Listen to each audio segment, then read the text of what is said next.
இன்றைக்கி வந்து சினிமாவில் நடிக்கிறது அப்படின்னாலே படம் எடுக்கிறதுங்கிறது ஒரு பக்கம்.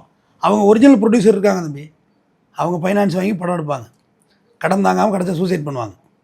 சசிகுமாருடைய தாய்மாமன் அத்தை பையனே செத்தார்ல, அசோக்குமார் சூசைட் பண்ணிட்டார்ல. அப்புறம் படம் எடுத்தது நிழல் உலகம் தம்பி, இது நிழல் உலகம், நிஜம் இல்லை இது. இது ஃபுல்லாக ஜெராக்ஸ். இது இதில் ஒன்றும் நீங்கள் பெரிய கழட்டிட்டம் பொழட்டிட்டம் பல பேர் படம் எடுக்கணும்னு சுற்றிட்டு இருக்காங்க.